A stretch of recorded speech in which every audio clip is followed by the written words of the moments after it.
ride, lot of tires in the hearse.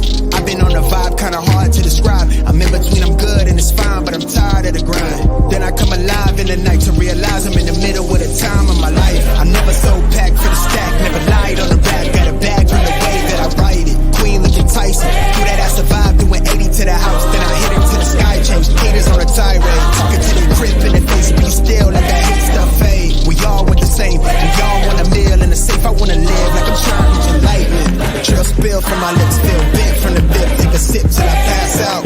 Try and get grit, but it don't make sense. Cause you can lose life on this fast route. Yeah, turn thoughts to a cash cow. I might flip that to the glass house. I don't need the accolades, I'm in love with the chase. I just wanna eat, save a spot at the table. Beats with the slap, hit myself on the map. You long with the wind, but we knowing that it's cap. 5-hour flights, couple nights at the flat to be real. Welcome to the Ultimate Entertainment Solutions Show, presented by Ultimate Entertainment Solutions. The show where we dive deep into popular topics, equipment, and emerging technologies and trends. Hope you're ready. DJ Spin It.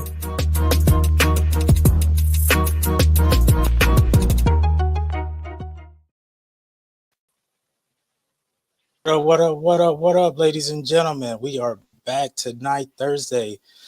We have a panel of DJs. DJ Hutch should be joining us here a little bit later on. But everybody, please welcome DJ Nuff Said and Mario Hardy. What's going on, everybody? What's up, everyone? So tonight, I brought you gentlemen on to we're going to talk about speakers. We've pretty much beat up on venues and vendors and that aspect of the industry too much, in my opinion. So now I wanted to get into speakers and kind of bring everything in a whole concept type of way.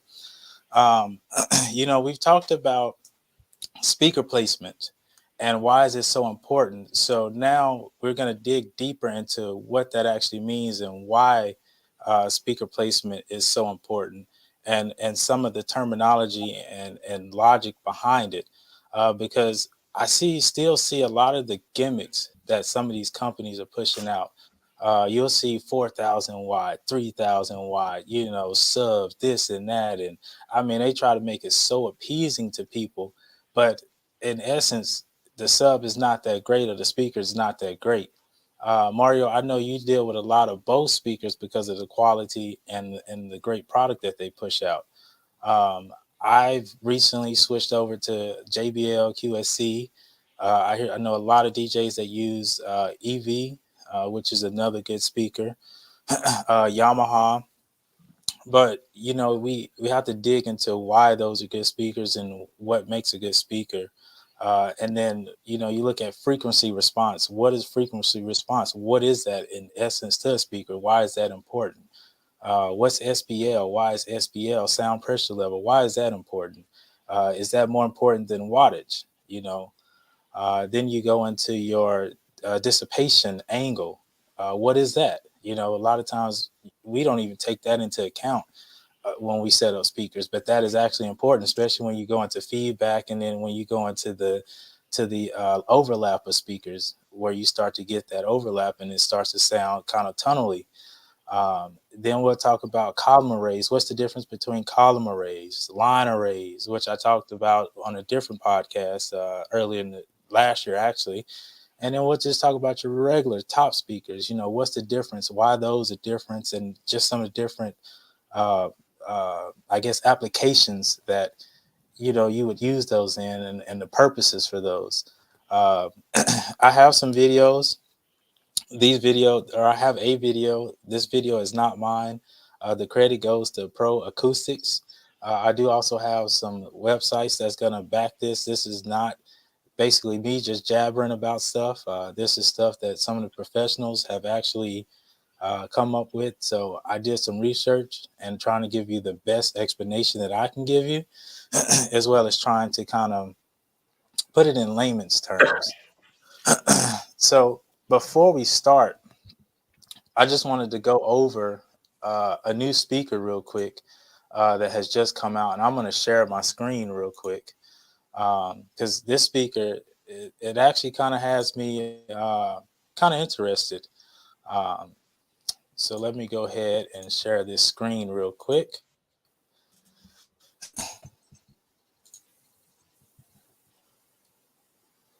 All right. So if you guys have been watching LD, LD Maui has the 44 G2s, which are, from what I'm understanding, are pretty awesome speakers. And I really want to get my hands on a set of those. I have not been able to get my hands on a set of those because of the price. At the price point, they're just a little bit out of my budget right now. Hopefully, one day I'll be able to get a pair. But they just dropped these. I just got a notification that they are in stock now. These are the LD System Maui 28 G3 column speaker arrays. Um, excuse me. These are the new ones that they just dropped. As you can see, the price is $15.99, which is not bad at all. And from what the engineers of Maui has said, that they are pretty much just on par with the 44 G2s. So I've been watching these, been eyeing these. I currently have the JBL PRX ones, and I'm not really satisfied with those. I just don't think, for the price that I paid, which is pretty much the same as this one, I don't think that they are worth it. They do have, I want to say that JBL has 120-degree dissipation radius. Fact check me on that, please. Don't take my word on it. It's been a while since I looked at it. Honestly, I've been so disappointed with them. I just kind of, I find different applications to use them, and then I'd use them when I can. And see, yep, so 1549. So that's basically what they're going for. Um, I don't think I care for them too much. um, we'll look at the specs on this one. And Mario, I brought you down once in those, and you saw how disappointed I was Yeah. with the tweak. And Oh, you're breaking up real bad. so, um, total power. So okay, can you hear me? There we go. You're You got me breaking up. now? Uh-huh.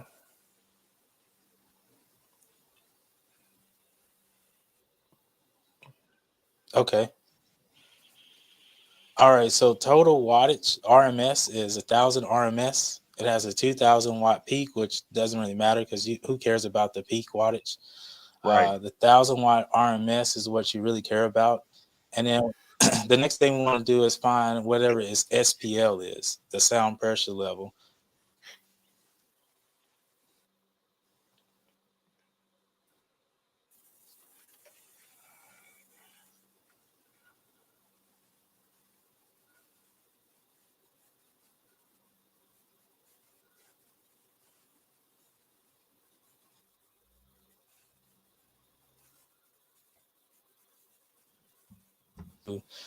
Might have to go into their site and actually look at it. Yeah, because I'm looking. I don't see the. I'm looking the same spot you're at. Yeah, I was looking for the information. I didn't see it. Right. It's probably like in the The comments. description, or not description, but the specs.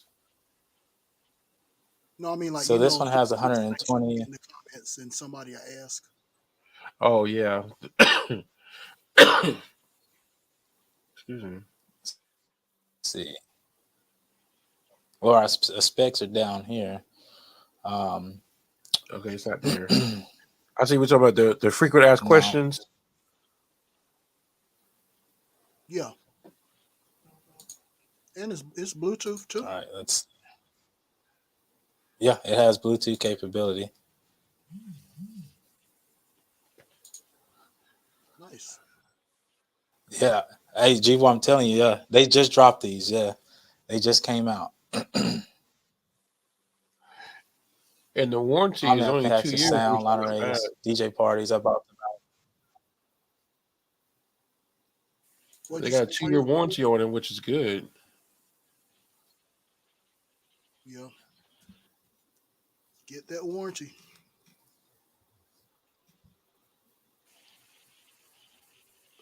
That makes a big difference. I know, like Bose. So I'm curious. See, I'm curious. They said they upgraded from the JBL. I'm curious of what JBL they had. I wonder if they had the PRX1. No, the JBL Eon one, MK2. Okay, okay. Yeah, I'd have to do some digging to find the SPL on that one. Yeah, I was trying See to go to their what the sound website pressure level is on that one. and see if it'd be more Okay, detailed. so G-Boy went to their website. He said 127 decibel, which is, I mean, I guess for a column array, it's not bad.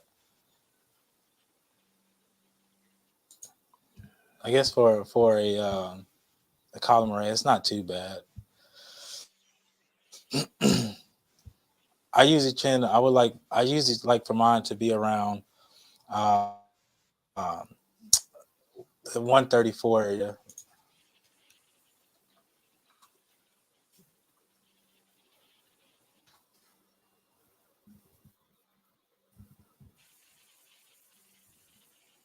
Yeah, I was not sold on these new speakers at one time, but after I heard them, Yeah.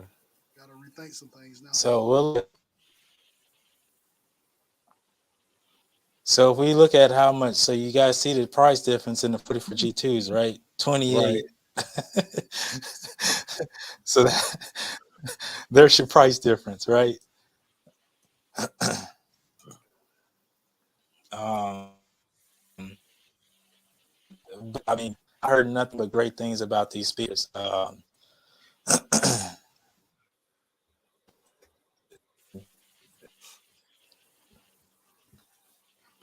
It jumps up to 1500 watt RMS, and then we would have to probably go back to the site like G-Boy did to get its SPL. That's I a already heavy have it. speaker. I don't want to. 104 pounds? Yeah, That's a heavy maybe it's speaker. everything in the box. Let's see. The weight, yep, 104 pounds, 90.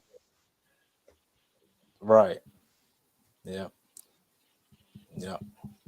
That is a heavy speaker. But again, I'm telling you, and then you see the frequency response. Yeah. So frequency response for that column array is not bad. 37 hertz to 20 kilo for that to be compressed. I mean, that's pretty legit. And then and when I say that, we'll kind of get into why I say that, because that's actually pretty good for that. It's just the So, $2,900. which it's just kind of.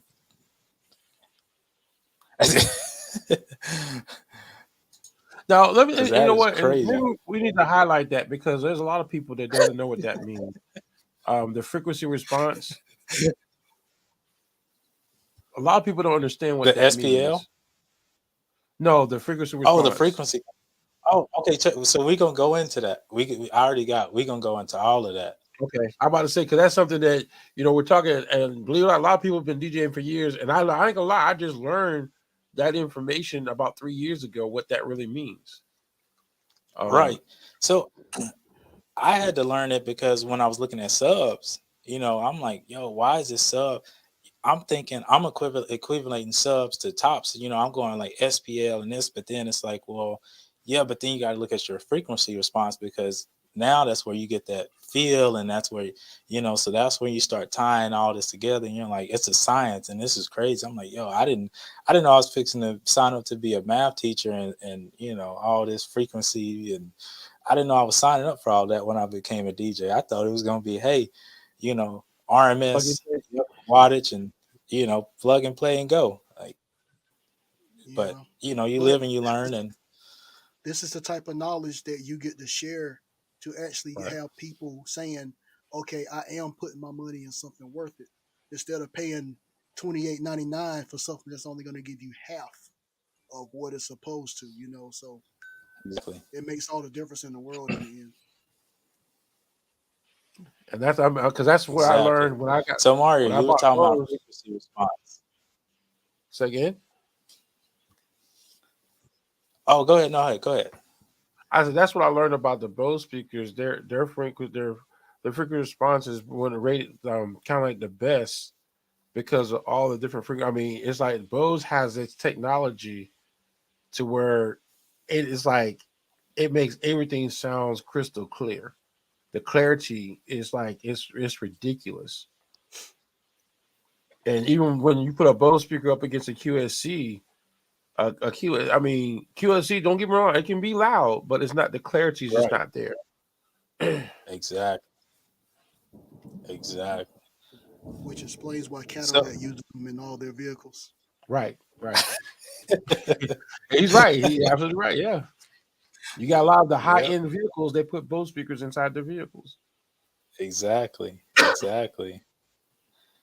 So we were talking about frequency response, right? So per this site, frequency response, basically it is the musical tones a speaker can reproduce. It's measured in hertz, also known as old timers as cycles per seconds. Um, the range of human hearing is generally regarded as being from 20 hertz, very low bass tones, to 20 kilohertz, that's 20,000 hertz, the very highest treble. So that's why your hertz matters, because when you go down to 20 hertz, that's the very low bass tones. And then you go up to 20 kilohertz, which is 20,000 hertz when you do the math. And then that's your very highest treble. So presumably a speaker that could reproduce that range would sound lifelike. So, and that's where your frequency response comes to play with speakers. That's why frequencies matter so much.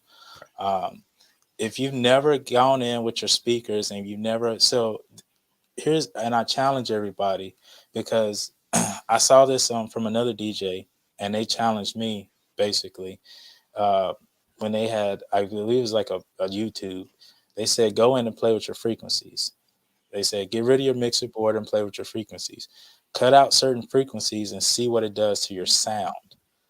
And I started doing that. And when I started cutting out the lower frequencies, it was just like I had a low EQ, right? It was just like a low EQ. So then when I turned it back up and I started playing with the mid frequencies, it was just like a mid EQ. And then same as I went to the higher frequency range, it was like I was messing with my highs. So if you want to like really get in tune with your frequencies and see what the like which frequencies does what, that's basically kind of a challenge for you. Also, when you go into far as feedback with your mics and stuff, you can kind of get, when you get that ear for it, you can know what frequency it is because you know what pitch, like where that pitch is. It's like, okay, that's up in the higher spectrum of frequencies or that's in the lower spectrum of frequency. I'm gonna be honest. I've been, when I first started DJing, I was tuning my ear to do it by ear, and I was getting pretty good at it. And I wasn't getting to the professional level, but I was getting to the point where I could be like close to being like, okay, that's in this range. Now I've been so dependent on equipment that I probably couldn't do it now. Like just being honest. I don't know about you guys. What are you guys? It's never really uh it's never really been that important to me. But as leave the house parties and enter venues or outside at a festival, it makes all the difference in the world. Because it can sound great within 15 to 25 feet, but once you start, what I'm saying, the people start filling up and you got to, fill all this space. That makes all the difference in the world. So you got to know something about it. Exactly. Hey, and yeah, here's a good app. Install Quiz Notes app on your phone for practice. Absolutely, absolutely. That way you can start training yourself again. Like I said, I got so lazy because now I have the digital mixer, so I can kind of look and see where mine's peaking at, and I can Right. just go in and now I can just adjust it on the fly. And like I said, I've gotten so lazy that you know. And I think that's like the best way to sum it up because like with me, that's what I have is I have the Bose digital mixer. And I use that more so for my outdoor / ceremonies because I want the sound to be crystal clear. So I rely a little bit more for outdoor. I'm relying more on the equipment because you really can't tell outdoors the sound because you're not able to get that bounce off of the Right. wall or something like that, off the ceiling. So when you're indoors, it's a little bit different because you do a combination of using your equipment and your ear to be able to see what that sounds like. And then the only issue that you run into is when the room starts to full. Like me, I base how many speakers I'm going to take on the number of people. And it's funny because I was it was someone was joking. I was talking to somebody, and I said, "Oh, I found out that I had to provide sound for the microphone, so I brought 2 extra speakers." And he Mm-hmm. didn't understand when I said that. And I said, "Well, the thing is, if I know you're going to have 1,000 people coming to this event, even though they're kids, majority of them were kids, or so it was like Cumberland County's big thing they do every year." And I was like, "If I got to provide the sound, is you got to be able to hear it, and sometimes 2 speakers in a huge room is not going to make a difference. I mean, like you said, in that immediate area, you're good. But once you start to spread, that's where you have to spread your speakers out to where you're able to cover that range of that how depth the room is. And that's where I tell most of the time, like, and this is one of the things, you ever hear a client, well, why is it important that you know how many people are coming? You'll not have to do anything individually. Well, the thing is, those bodies absorb sound. So the more Exactly. people in that room, the more sound is going to be absorbed. So I have to bring in the right speakers that's going to be able to deal with that absorption that's going in that room and still cover the entire room. So it shouldn't matter if you're in the front or in the back. You still should be able to hear what's being said. Exactly. No, you're exactly right. You're And exactly see, right. you know what? Nobody told me that in the beginning. I had to learn that the hard way, which is the best teacher in the world, the hard way. Yeah, absolutely. Sometimes it is. I learned. Look, that's how I learned. I learned the hard way too. I mean, I ain't gonna lie. When I first started, I was rocking those Radio Shack speakers. I thought I was doing something, and Right. back then, I mean, they were preamp speakers, and see, preamp speakers are different than the power amp speakers that I use So the now. passive. So Right. passive, yeah. And so Yeah. I was using, and see, that's how bad it was. I was it called Optimic speaker systems, and I had that Radio Shack power amp, and that power amp was 250 watts. And I thought I was doing something, and when I had to push that bad boy, I learned real quick that I ain't got the right equipment. Equipment, yep. Exactly. Pushing. Exactly. So Tavares said, Optimist, there it is, Optimist. There you yeah. go. Optimist. You know exactly what you're talking about. 'Cause I'm telling you, I thought I was It was silver, right? Well, someone was silver, someone were black, and some were silver. But I had the black ones, and I thought, like I said, I thought I was doing something, and I had 4 of them, and that's how I mean. And the thing is, I didn't know that. Okay, you take 4 preamp speakers and put them on 1 amp, you about to really tear something up, because that means that amp is going to go out before the speaker's going to go out. And that's what was going on. And I had to learn. That's when I started to learn. And when I finally made that jump, and don't get me wrong, I had wasted a lot of money on speakers. I went from the Radio Shack brand to the cheap brand that you can get at Guitar Center that's sitting at the door that's got a real good price on it. Like, then I went, that kid was a Hambridge or something like that. Hambridge. Hamburgers, something like The that. German, yeah, Mm-hmm. those. And then I went from those to the Belgiums, or I can't even think of the beginning for B. And after I blew those, there it is. There you go. After I blew, Hey, listen, he owned it. He knows. yeah, he's on it.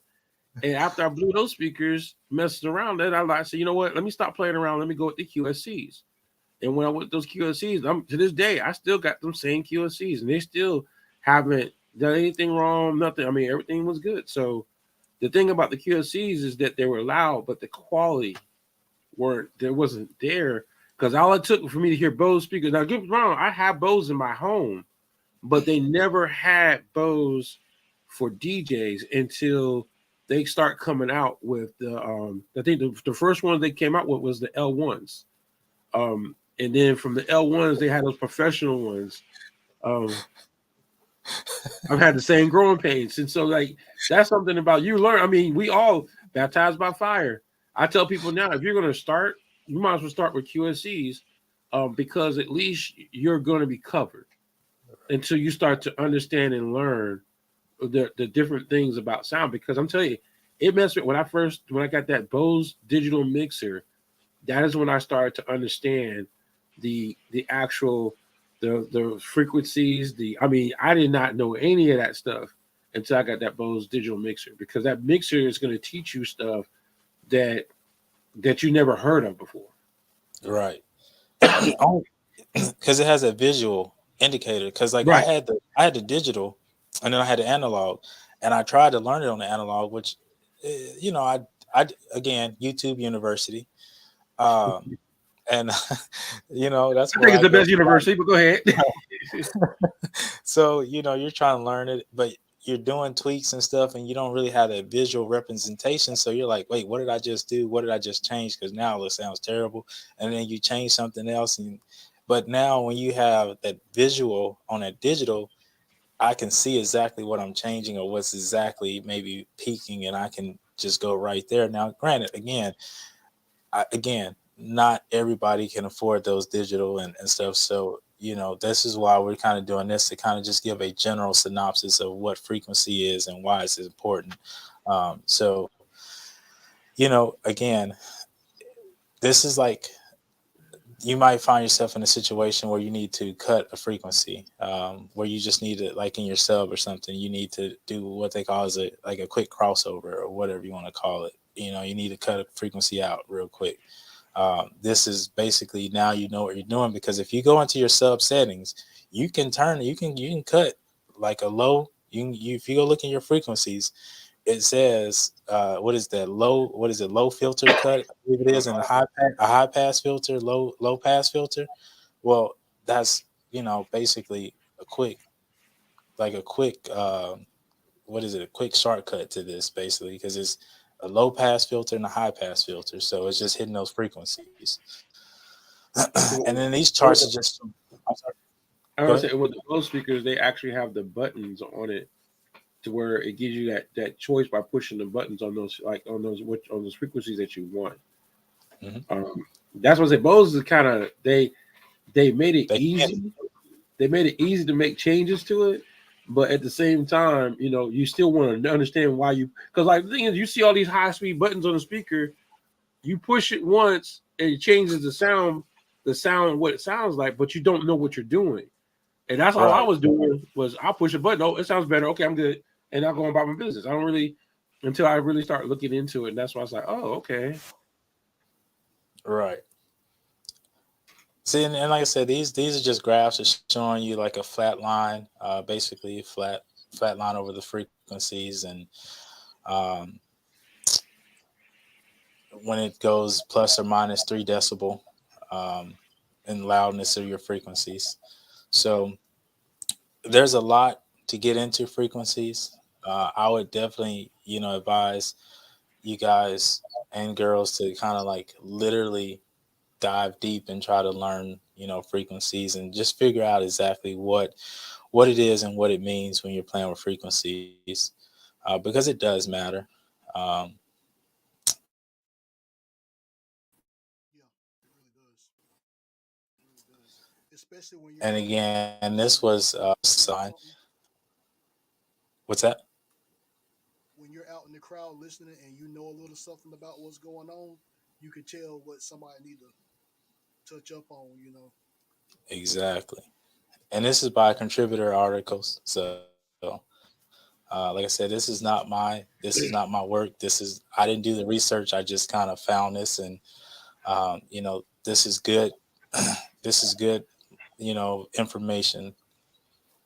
So now we'll kind of go into SPL, the sound pressure level, and this is by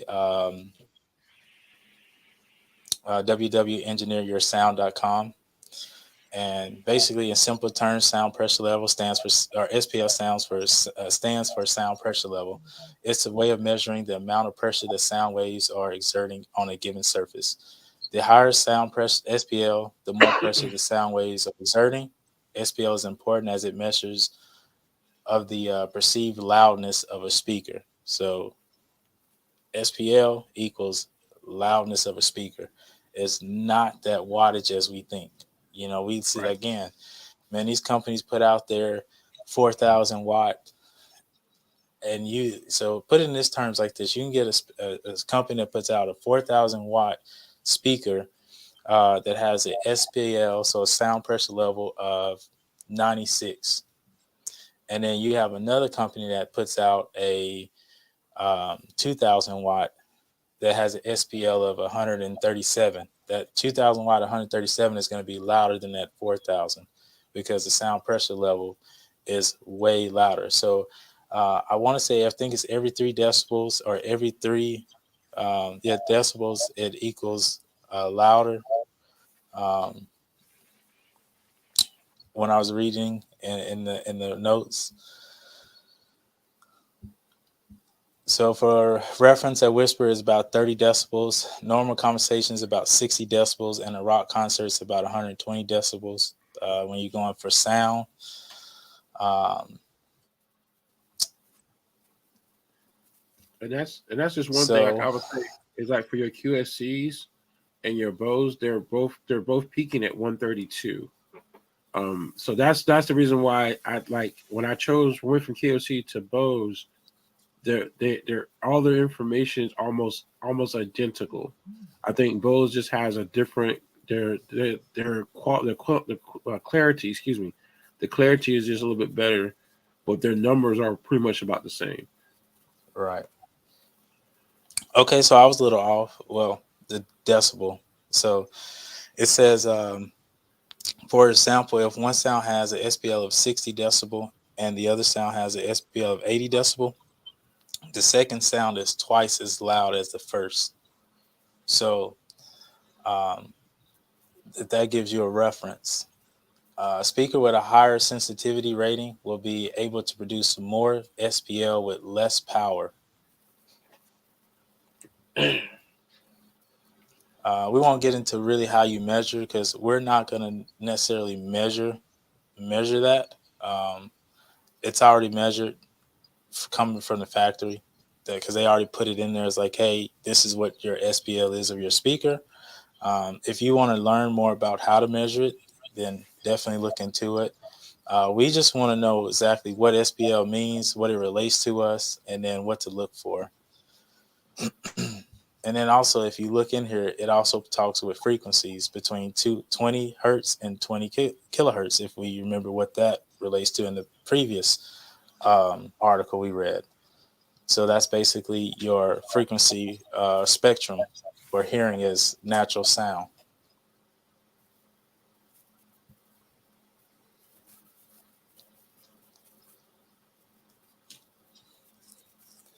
So basically, it says a speaker is 1 watt, 1 millis SPL value will tell us how loud a speaker will sound with 1 watt of input at a distance of 1 meter. What is the max XPL? Max SPL is an important parameter of loudness as it tells us how loud you can play your speaker before it breaks or distorts, resulting in poor audio output. So, yep. 1 watt equals 1 minute. Right? Yeah. So it says, what is a typical max SPL value? Although max SPL values will differ depending on the loudness and design, most PA and sound systems have a max SPL between 100 decibel and 130 dB. So I don't think that's true anymore because most speakers that I'm finding now is around at 137. It depends. I guess the value, the ones I'm looking at. The Uh, one, yeah, the 132 is the average. That's right, the right, that's the average, but majority of your newer ones are coming up with a little bit greater than that. exactly. And like I said, it goes into the quality of speaker you get. Like I said, if you're going into QSC, EV, Bose, um, JBL, most of those are going to be in your higher 132, 134, 137, depending on which which level you get, because most of you have your entry level, your medium, and then you have what they consider your professional level. So, like I said, they said the typical max is 100 decibel to 130. To put in context, a rock concert is around 120. So, I mean, think about that. If your speakers are able to reproduce how loud a rock concert is, I mean, think about that. Now, you also got to look at too, when you think about that, is like Mario was saying earlier, projection, and we'll get in, which is going to bring us to our next. Um, I guess it'll be a video. Is going to be projection.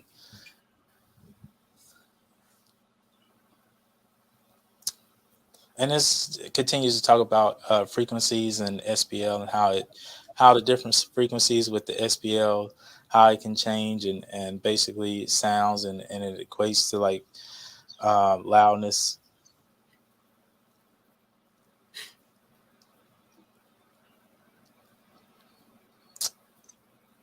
So again,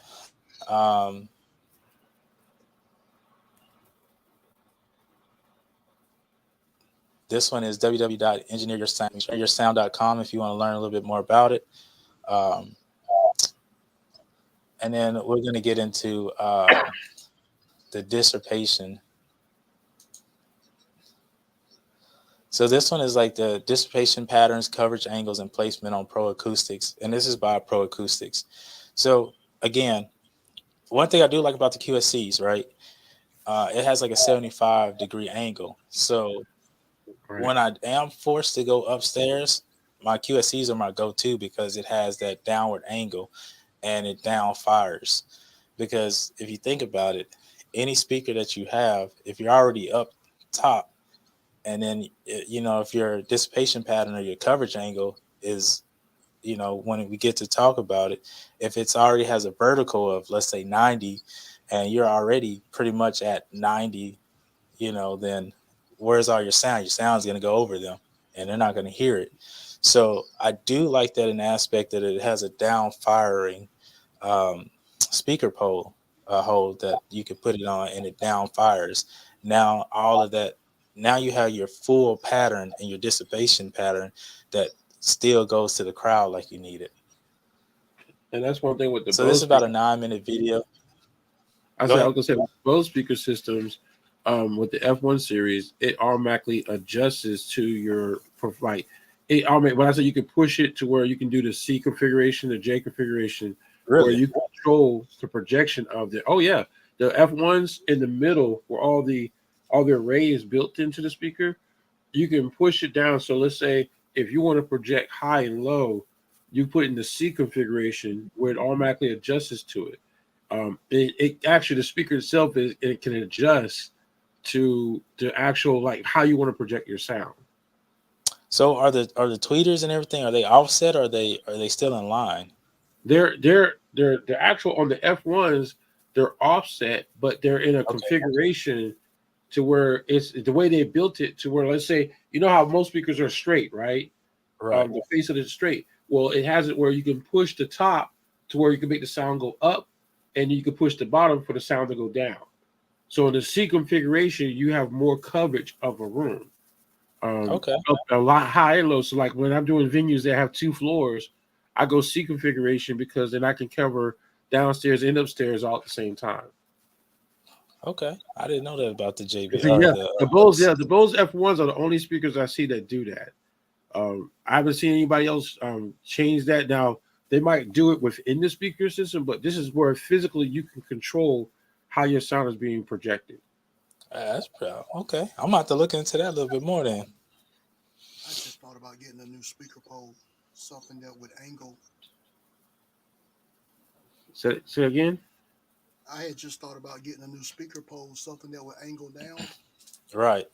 because I do believe I may have a situation where I'm going to be upstairs sometime this year, and I just want to be ready for it. Right. Yeah. So yeah, I mean, I would look at your speaker and see what the pattern and displacement and the dissipation placement is, and then kind of go from there. It might be one of those situations. If you can't, you might have to put the speaker as low as you can to get it to where it fires and it still hits that pattern. I know some, like even in here, you'll see him talking about it, where some speakers you can lay on the side and it'll change the pattern itself. Some it won't change. It'll just fire differently, so you can still get the sound. So it might be one of those situations, I guess, where you have to kind of, I guess, see exactly where your sound needs to face. And we do this. So oddly enough, we kind of do this. What is it? What's the word I'm looking for? We do this when we, like, what is it? Not even thinking about it, because we'll put a speaker somewhere and then we'll walk out and see if it's pointing the right way.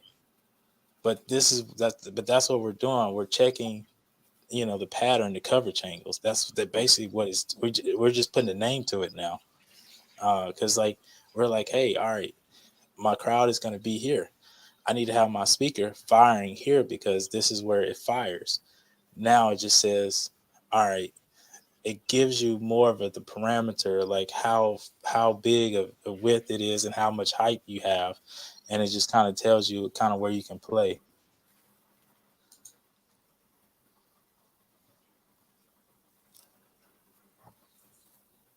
Okay.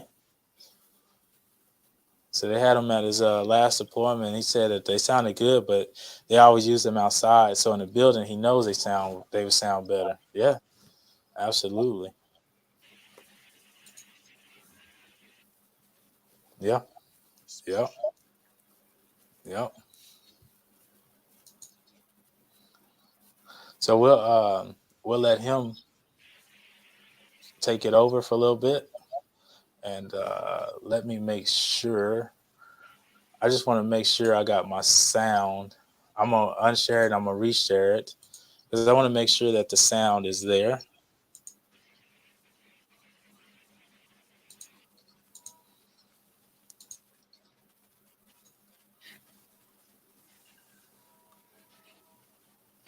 Chris, what tell everybody everything that you're live on.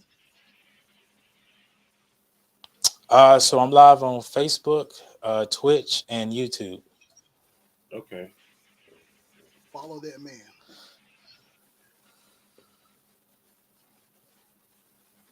Here we go. Hey everybody, welcome to another Pro Acoustic. Yeah. Today we're going to talk all about speaker coverages and explain all these things, what they mean and how they. It's distorting.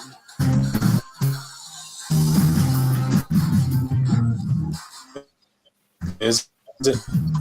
All right, so coverage is one of the most important aspects of setting up an audio system. It's there are a lot of complicated formulas and complex software we can use to make sure that we get a speaker to cover your space. But really, we can take more of that aspect out of it by learning a thing, paying attention to what speakers we want to use for particular applications. One thing that's really important, your speaker. That means we want to try and decibels or so of variation in the sound pressure level from kind of the loudest to the quietest seat. That way we can kind of keep from having it be super loud in the front and quiet in the back. One way that we can kind of do that is by paying attention to the different coverages for the different speakers. There's two different axes on speakers that we need to kind of pay attention to. There's obviously horizontal as well as the vertical.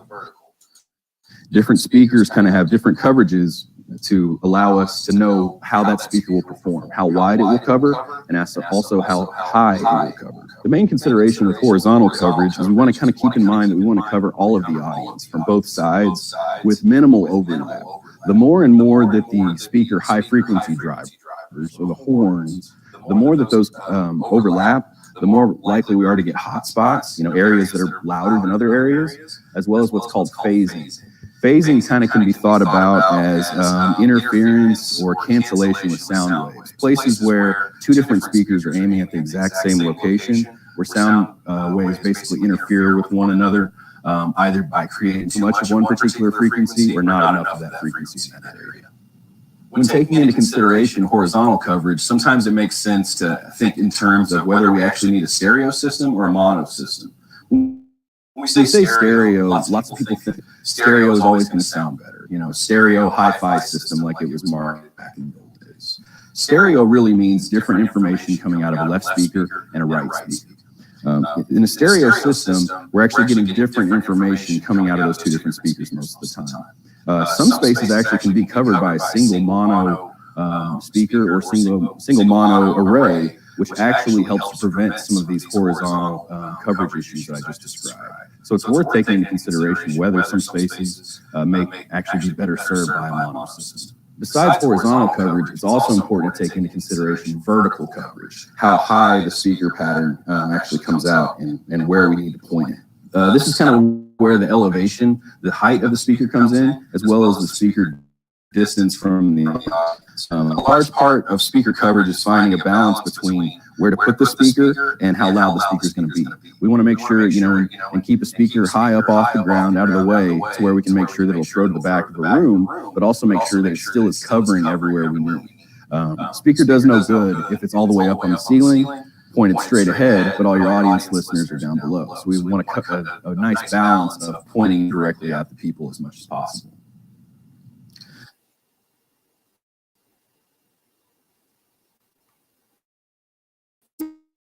This is a real B&H customer story.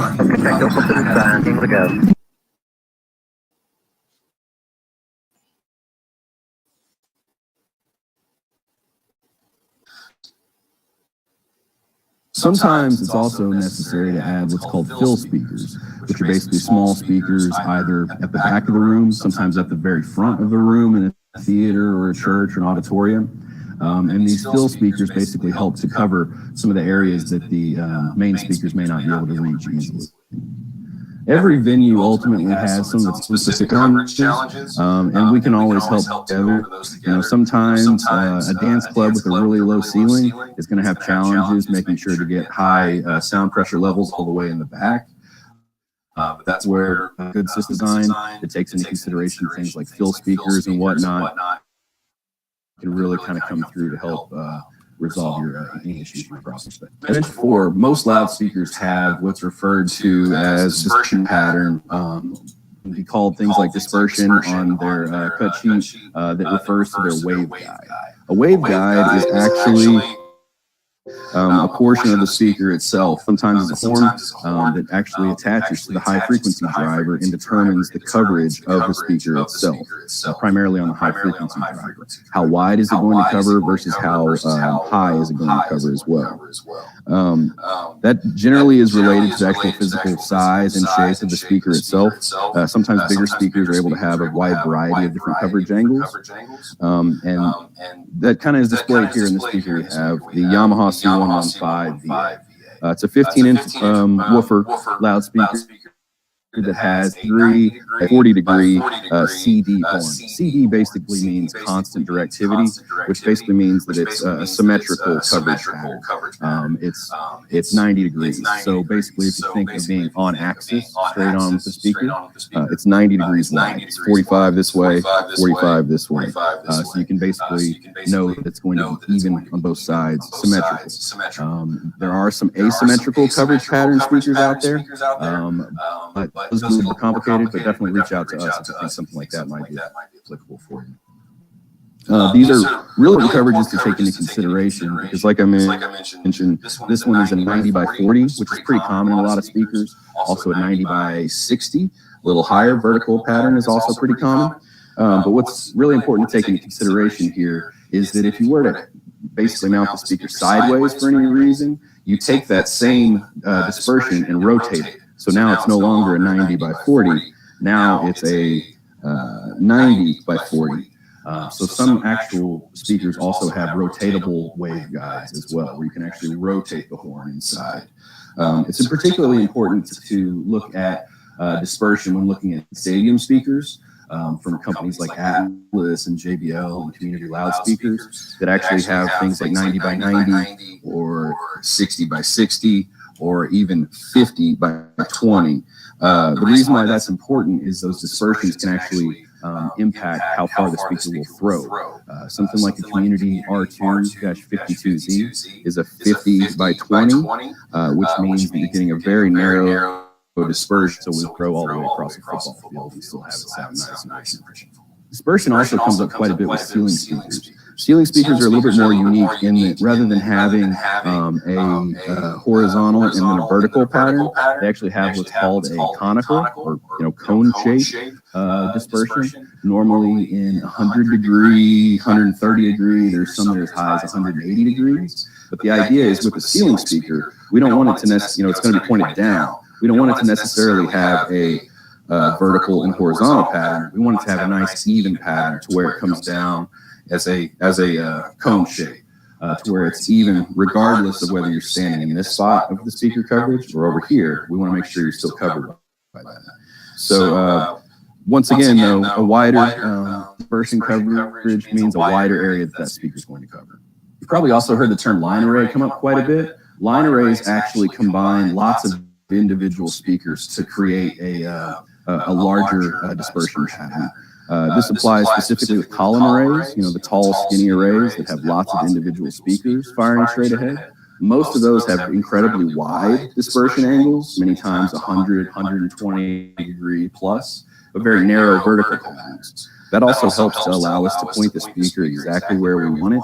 In a situation like a Catholic church or something like that, lots of hard surfaces, we can actually point that speaker directly where the audience is and keep from getting sound waves from bouncing around off the floor or off other hard surfaces. There's also line arrays that are called variable dispersion, which actually is like the large concert speakers, sometimes called banana speakers that you see out there. There's lots of individual boxes hung from one another. They're variable in that you can actually adjust the dispersion of the individual speakers to tailor the sound of the system for your particular space.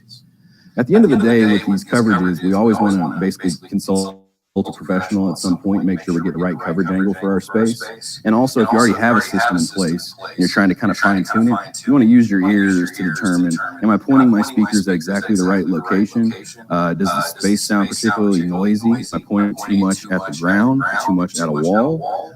Or do I need to possibly rotate the speaker to change the acoustic properties and the dispersion angle? If you've got questions about everything we went over here today, if you're wondering about the dispersion pattern of your speaker for your space, definitely reach out to us at www.proacousticsusa.com. Give us a call, 888-256-4112. Drop us a like, let us know if you're watching, if there's any topic that we can help you with. We'd love to help out. Thanks for. So yeah, again, that was Pro Acoustics, and basically just talked about what we were saying, and he was able to really sum it up and actually give us a real good definition of what we're talking about. I'm going to go ahead and see. All right. So now, a lot of people, there's a lot of talk about this speaker here, or this company, the baseball. I mean, this is supposed to be like the speaker. Now, granted, before I pull it up, you see the price that they're gonna be, right? But I mean, these things are something serious. I point get one. Listen, everybody's gonna know. So we'll drops, right? Like we'll just pick. I don't know. Somebody give me one. Somebody pick one. Yeah, which one? The right one? Yeah, We want to go to, well, let's do a 12. Let's do a 12. We'll do, you want to do SB9? Okay, we'll do the 9. So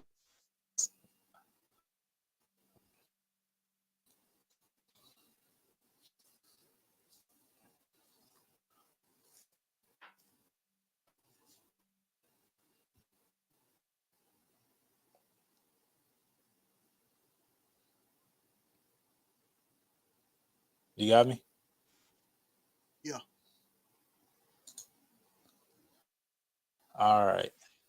So SB9, right? So small but so big. Hey, I wish. Listen, if I had a pair, y'all would know by now. I'd be breaking windows and everything. I mean, that thing is beautiful, right? That thing is beautiful. All right. So that price is not too bad. That's for a 9. Yeah, that price is horrible. For a 9-inch sub, that price is horrible. 18.95.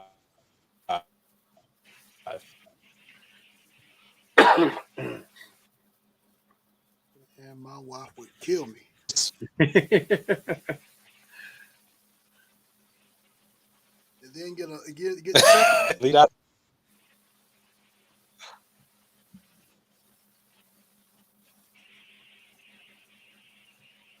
Respect.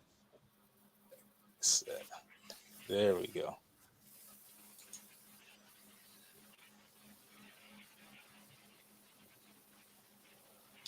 All right. So frequency is 50 to 19,000 hertz. Okay. 118 decibel SPL. So max is 121 decibel. 120 watt. So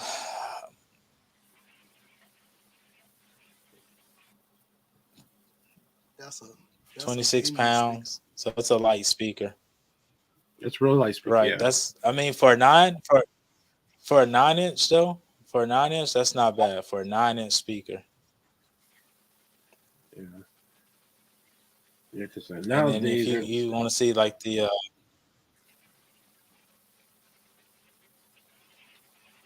go ahead. I'll say nowadays that's where they're making the speakers lighter and lighter, like Bose speakers. I think that's the reason why me getting older and doing this all by myself. That weight makes a big difference when it comes to setting up and breaking down.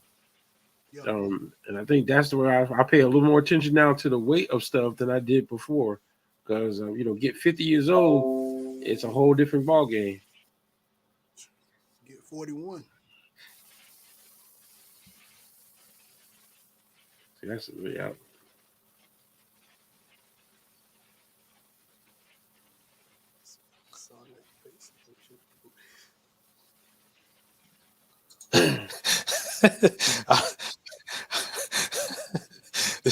Did y'all see what that price jumped up to? What the who? Did you see what 35. this price jumped up to? I see it. Up to a used Honda Accord. I'm for real, yeah.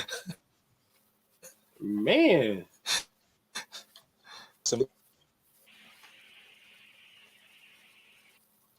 No. I'm just going down to the spec of this.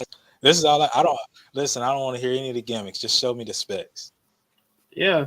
So I was So boo-hooing this when one I paid 1,200 has for some speakers. That's 3 times the amount. That's crazy. so this is a long throw. It's a 40 to 19,000 hertz, 120 decibel SPL, 126 decibel. This is So this is full range, 126 Right. decibel. This is satellite mode. Max SPL is 134. I don't really care about max. I want to know what's basically what we're gonna get out of it. But you see this, so the 3,000 watt 2 channel. Um,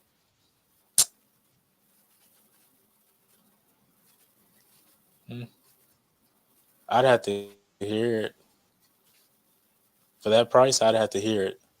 I mean, it says it's a long throw, so it might be made for flying. So it might not be what we're looking for in our applications. We're just gonna go over to the sub. That's more or less what I come over here for. So I'm gonna tell you now. This is the one that I looked at. That looks more my style anyway. Well, you say that. Looks. It looks.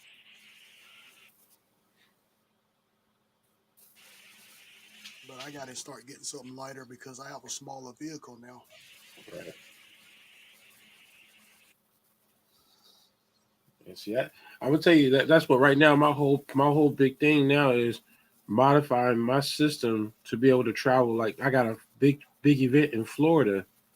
That's an 11-hour drive from where I have to go to, Yeah. and so the smaller, the more compact it is, the easier it's going to be for me to travel from point A to point B. Because I'm doing a lot more traveling lately.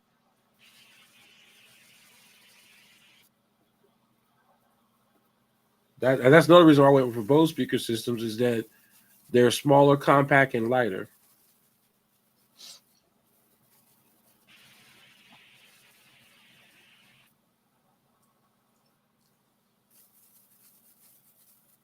I don't care about the grass. All right, here we go. Now let's get to the. All right, so it goes down to 30 to 100 hertz, 130 decibel SPL for 1 meter, 136 max SPL decibel, uh, and then 2400 watts. So this is RMS, like I said, like G Boy said, all of their stuff, like their wattage is in RMS. So uh, that's basically what you're gonna get. So you can basically, if you want peak, you can double it. But peak, I don't really care about peak because I mean you don't really do nothing with peak. You just want RMS. Mhm. So peak peak SPL is 136. Sustained 130 decibel SPL, which is at 2400 watt. I'm okay with that. I'm okay with that. I'm okay with that. Hey, where at? Are you? Is it at a convention or so? You know somebody that has them? But I'm not okay with this price. I Yeah, don't know that's if y'all see that price. I'm not okay with I the see it. price. That's what I say. That turned me off right off the bat. As So soon I as I saw know I see that. QSC has the KS 118s. It's I want to say it's 3600 watts peak. Uh, so you can cut that in half. So it's like 1800. Okay, Harvest of Sounds in Boston. Okay, let us know how you like them. Let us know. I mean, look, if we all put something together, we can get one. We just have to make sure we got events on different days. Mhm. Some rich friends. um, so the peak is 3600 watts. So you cut that in half, like 18ish, somewhere around there, RMS. Um, I want to say the SPL was 136 on it. So, but that speaker, I want to say it was. Let me see what that one was. I'm gonna stop sharing the screen because it's lagging a lot with. Um, Mhm.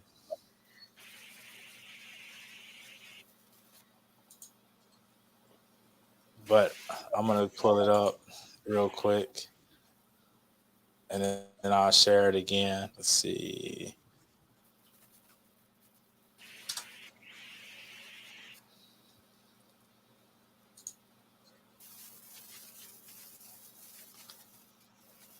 But I mean, this is basically my process of when. Oh, the Kraken. Yeah, I heard about the Kraken. I just hadn't. I hadn't really. I don't know. I heard about it, and I really didn't. I really hadn't put too much thought into the Kraken. But I did. I heard somebody Anything that say says something about the Kraken, Kraken. anything that says Kraken must be on point. What's that? That's like the fish god. You know what I'm saying? The Kraken or the Leviathan. Yeah. You know what I'm saying? Those big names. I don't remember who told me about it. I don't remember who told me about it, but somebody said that was actually pretty good. It was a good one. Um, but I've never just looked into it, and I don't know why.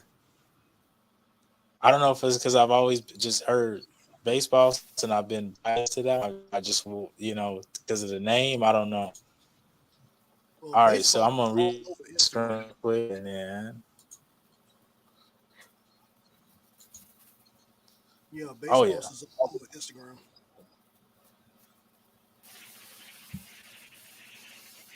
we don't need to do audio.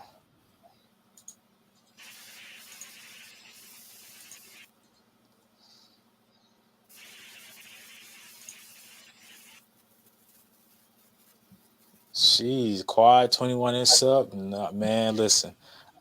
I already was knocking lights out the window, man. What do you want me to do now? Tear the whole building down? So this one has so it doesn't go as low as the bass boss. It's only 41 hertz to 98 hertz. So the bass boss and that, and it's negative decibel. That was positive 3. So it looks like bass boss has beacon frequency range at negative 10 decibel, 35 hertz to 110. Maximum SPL is 136.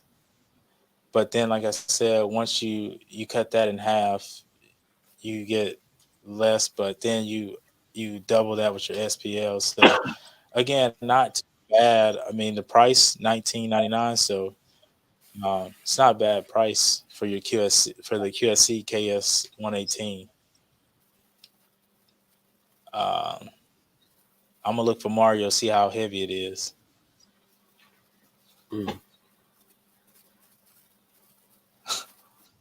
Oh, can't mess with it. Nope. Nope.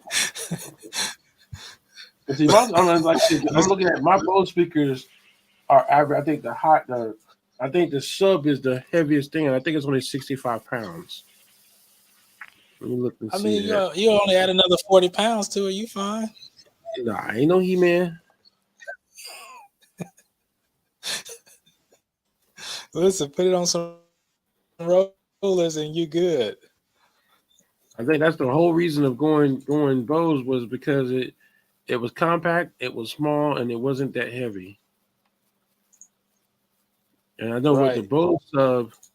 the Bose sub is. I know the speaker is only, but I think it's like 45 pounds, but the sub is let's see here.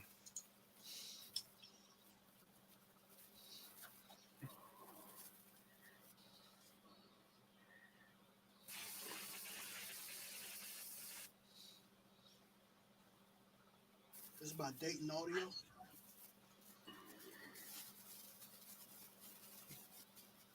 Which one is that one? The Kraken.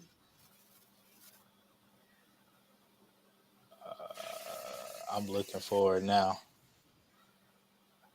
Oh no, it's still by Baseballs, the Kraken. It's still by Baseballs. Oh, It was I guess it was a line. My bad. See, I listen. I, okay. It's under I bet this. this thing $5,000. There's one by Dayton Audio HTS 545HE, and then Look, there's man, the hold first on, one. hold on. Hey, hold on. I'm finna show y'all this. Listen, G boy, you fired.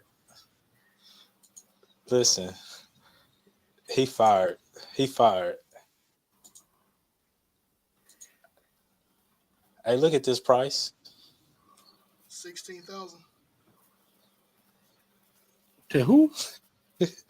Where is it? The one I'm looking at, the Kraken Quad 21-inch power sub, is sixteen Yo, thousand he nine hundred fired. ninety-five dollars. 16,000. Yeah, That's a car. yeah, yeah. Listen, he fired, man. Who gonna afford that?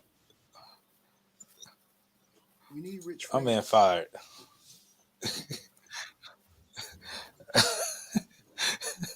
Mario, let's go try out for the Panthers. We might can get Listen, one. Look, I'm waiting for it to do some more stuff for 16,000. I'm waiting for it to talk to you and hey, pick you listen, up, no, set up on itself, and I mean I think it's going to transform, walk in, and put itself in place and everything. My question is, what are you gonna hey, plug that up listen, to? no wonder For I, exactly, that's crazy. no wonder, no wonder I hadn't looked it up or heard of it because it's not reality for me. 16,000. If I had the money for, yeah, I'm in the wrong business. 16,000.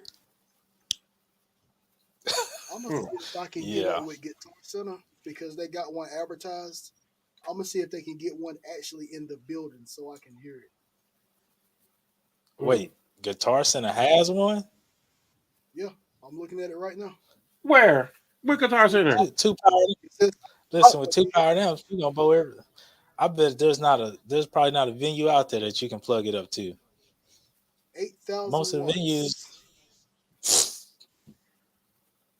yeah, yeah, See, yeah. now you got my fingers itching.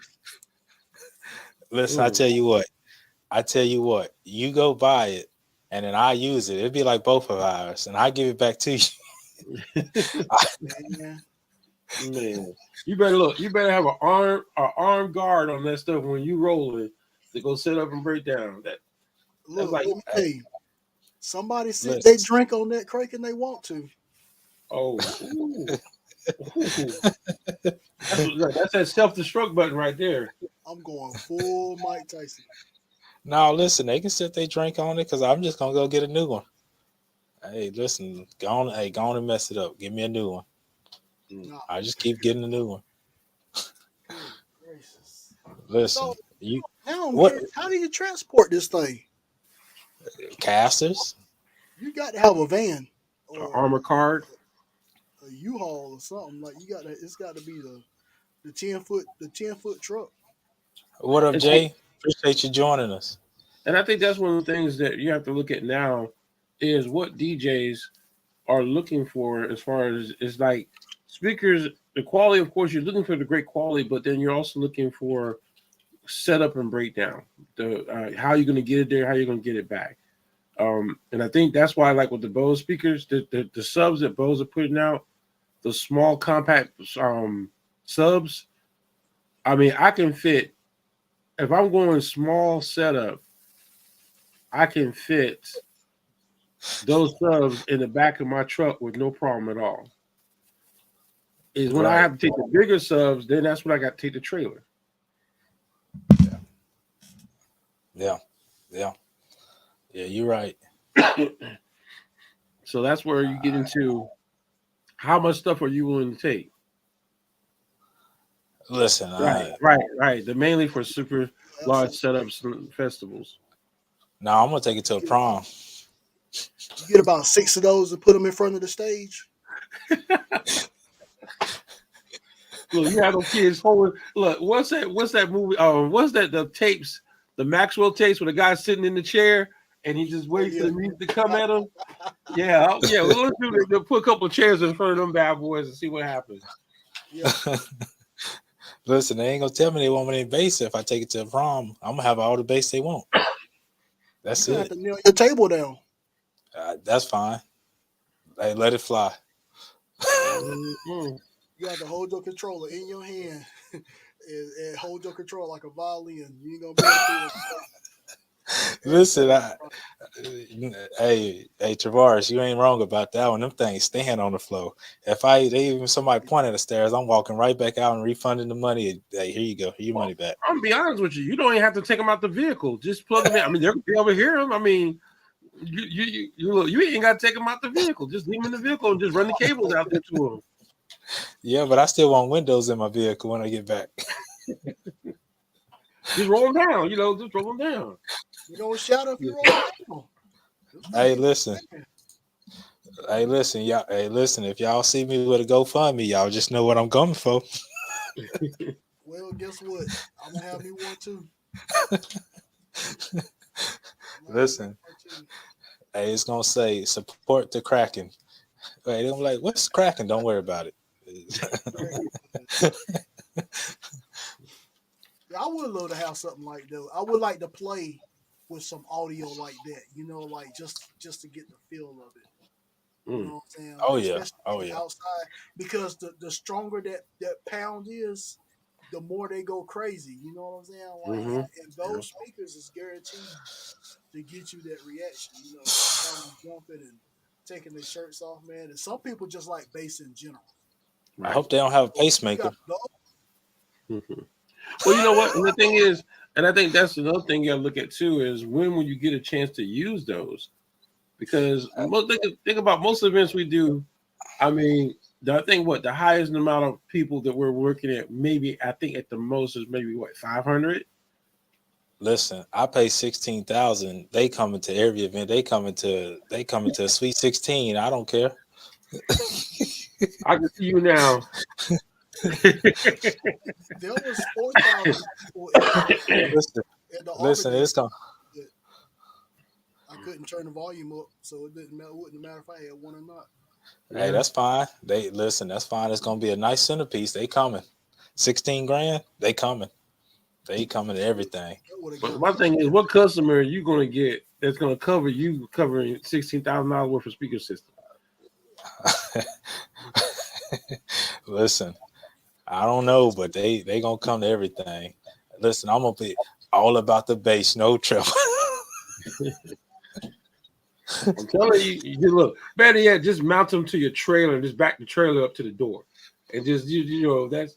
I mean, I saw this one setup where they actually mounted the stuff, and I guess a trailer that transforms for concert, and the speakers are actually built into the trailer. So all they do is they lift the side of the trailer up, and the speakers are already mounted, and it's more so. I guess it's more so designed for outdoor events, but They had to reinforce that trailer though to keep all yeah, the they rabbits. did. They did. I mean, they got and I think the trailer itself is going. There's a customized trailer. They actually build them in Charlotte, or they have them in Charlotte. I'm gonna say built. I'm gonna say they have them in Charlotte, and they want 19,000 for this trailer.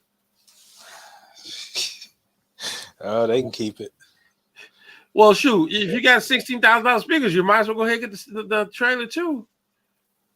Hey, they can Sound keep check it. was easy put on.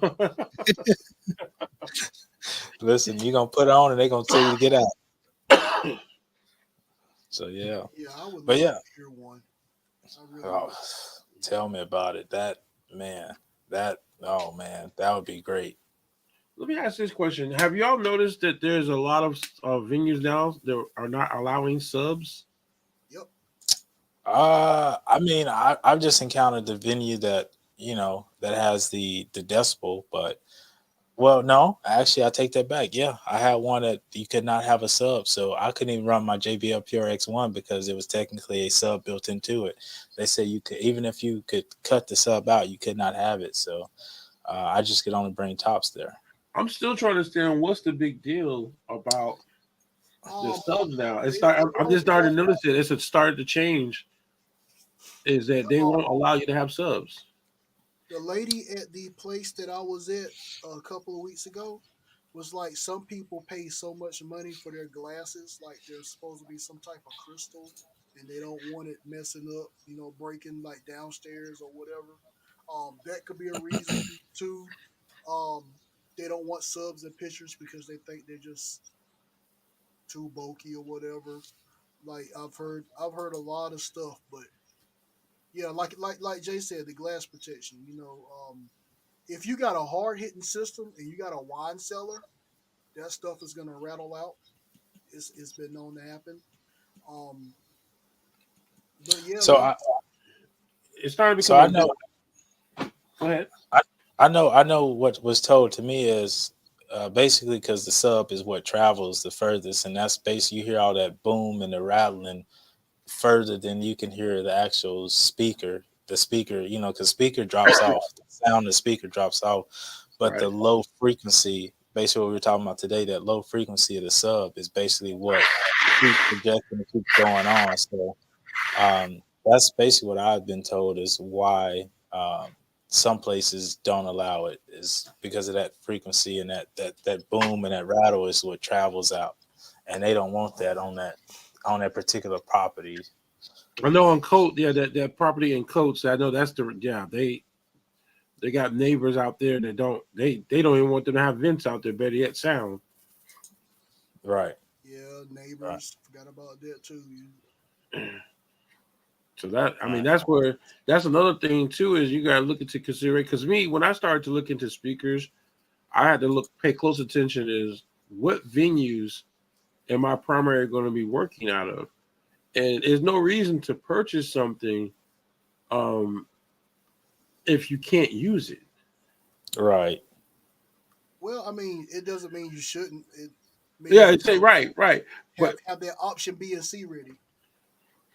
But that's what I say. If you're primary working with venue, and of course that's why you go out and you purchase stuff that you have a selection of different choices. But I mean, you're gonna go out and buy $16,000 speaker and not be able to use it. Listen, that's why I said it come on everywhere I go. Listen, I'm gonna plug it up in the house for a home theater. Yeah, yeah. I know. You know what? That's so funny. Is that I took all my Bose speakers. It was a crazy experiment. I took all my Bose speaker, put them all the way down my driveway, and hooked them all up and blasted them. And then got in my car and drove down the street to see if I could still hear them. The mugs were still coming in clear. Yep. See, yeah. Yeah. See. So I can already tell you, I don't live in those type of neighborhoods. If I even when I live stream, I can look outside that window right there and see somebody sitting on the porch, or maybe somebody walking down the road to get halfway so they can hear the music. You know what I'm saying? Right, right. Other places, hey guy, your mind Mario, your mind turning that down. Oh wow. Right. You're gonna wake the fish. No, I can't. I guess when I do it, everybody's at work. When I do my thing, everybody's at work. So it's kind of like that's the good thing about being able to work from home is that you wait till everybody goes and then you just do crazy stuff. Yeah. Yeah. Yeah. I mean, I definitely had it where you get your new speaker and you need to test it out, right? You got to test it out. And you test it out before you get to an event because you want to make sure it's going to work. And then you also like new speakers, new subs, you need to wear them in. So you don't just go to an event and then full blast send them. That's the easy way to damage that woofer and that horn. Mm-hmm. So I've had it where there have been times, I mean, it's literally middle of the day. And everybody, I'm thinking at work. So, and I don't blast it for hours, I just let it kind of do its thing for a few minutes and then, not turn it off. Well, I guess one of the neighbors kind of got upset. It was probably on for 5 minutes and, called another neighbor and they were threatening to call the cops on me. And I said, for 5 minutes, I said, man, I was just testing out a new, speaker. I said, man, they could have just come knock on my door and, I would have told them, look, I'm just testing out a new speaker to make sure it works. I said, okay, well, I apologize. Crazy part about it is they didn't work. They didn't do anything. They were, but I guess it interfered with them. And so I try to be mindful. But at some point you have to test those speakers out, at some point. Yeah, you did all. And see, that's where like me, I had gotten real good with a lot of different venues, and I would actually set up an appointment just for me to come in and do a sound test. Test them out. Right. And they wouldn't charge me for it. And that was the part that I love, especially when I got my first set of L1 compacts, the Bose L1 compacts. I took them out there to the recreation center, and I did one speaker. I think because the Bose was the first ones that came out with the array system, and I took that one speaker out there, and everybody that was in the recreation center came in and was amazed on how that one speaker had pretty much fooled the entire gym. And I even got my video on YouTube. I did a YouTube video on it, and that mug has the most. I think that's the video I got the most hits on. Is when I first came out, when the L1s come out, I was like, went out, got one, and did a sound test with that one speaker system, and I was blown away on how it fooled, it filled the entire gym. Of course, the gym is empty, but it filled the whole entire gym, and the sound was crystal clear. Now, of course, once I did it with people in the gym, it did have a different sound. Still was clear, but of course, it absorbed the sound. So then I had to boost up because I was only set for 3, and that was only on 30%, and it was good. Right. Yeah. Absolutely. So, yep. But yeah. But yeah, I mean, we'll go ahead and wrap it up. We've been going for about an hour and 24. So, we'll just start with DJ Nuff said. You got anything else to add to the speaker in depth talk? Frequency, SPL. I learned a lot tonight. I will say that I learned a lot because I was the guy that, you know, I got what I could afford at the time. You know Hmm. what I'm saying? Because that's the rule, right? You get what you do better. You do what you do till you can do better. Right. Exactly. That's me. You know what I'm saying? So, um, I'm looking into getting some better speakers. Hmm. There's a lot of new stipulations coming in hand, like the venues that won't allow subs. You know what I'm saying? Being in a situation where you don't want your sound going over the head, you need it going to the crowd. You know what I'm saying? Lighter speakers, you know, second setups that you could have where they're getting married over here and you got to be set up for right here, you know, all those type of situations, you know, everything comes into play. So tonight was a real eye opener for me. Greatly Right. appreciate it. I'm happy to be a part of this with people that know some things that know some things. Oh, absolutely. Absolutely. Mario? Honestly, I agree with what DJ said. DJ said enough said. I'm sorry. DJ enough said is that I agree 100% because that's how it was for me. Is you start with what you can afford and you move forward. But like I said, the biggest piece nowadays is like you gotta get something that's going to last you a lot longer. Don't go get something that you know is not number one. Check the warranty. I mean, just like the situation I had with my Bose speaker. I was like, I didn't know you could blow a Bose speaker, but come to find out, I had a bad Bose speaker. Even if that wasn't the case, I still had a 3-year warranty on it. So that's the reason why Bose was able to give me another free speaker replacement for that one because it was damaged. So you got to look at the long term use of you when you look at these speakers. You're looking for quality, you're looking for sound quality, clarification, or should say clarity, and then you got to look at what are you getting the speaker for? What type of venue are you going to use? Like, are you going to be doing 100 people crowds? Are you going to be doing 200? If you're going to be doing concerts, you're going to spend more money because concerts, you're going to have better sound. You want a better sound, or I should say bigger sound in a sense, because those are systems that are going to put out that sound for concerts. But look at what you're doing and slowly but surely build yourself up. And then when you get to Chris level and you go out and purchase $16,000 speakers, then then you go right ahead because Chris he already got his own satellite, so you might as well get the 6 speakers to go with it. Yep. So I mean, hey, I tell you what, DJ Duff said, you loan me 8. Mario, you loan me 8. Listen, I'm going to go get them. I'm good I for can't loan, I can't loan you point eight right now. I got oh you Listen, need $8? I got $8. listen, I need a couple more zeros behind that. And to add to it, just for anybody watching the video, visit the venues. If Yeah. you got a local gym that's not doing anything, go to a gym. You know what I'm saying? Test your speakers because like Mario said, you don't want to be in that situation and then you can't fill the room. You know what I'm saying? Even if you gotta throw like a mock party, get some people in there, see how it's gonna react to certain Mhm. situations. Turn your speakers this way. You know, do those things because you don't want it to be showtime and the only thing good is just the suit you got on. Right. You know, so Yeah. yeah, I would definitely visit those places. Yeah. Absolutely. Like I said, get in those settings on your speakers, play with them. I think what Mario, we played with the JBL settings for about an hour and a half, 2 hours. Right. Right. Um, and I mean, I learned so much about the speakers because I just didn't have time to do it when I was gigging out. And I mean, it was go, go, go, go, go. Now I was playing with the EQs when I was doing events, but once everything at the end of the year is slowed down and I did my last event and I had a couple weeks off, I think I had 2 weeks off that I purposely scheduled 2 weeks off. You know, I moved everything to my storage and I was like, okay. I said, you know what? This is a perfect time for me to play with my speakers. So definitely schedule some time down to play with your speakers, figure out what frequency do what.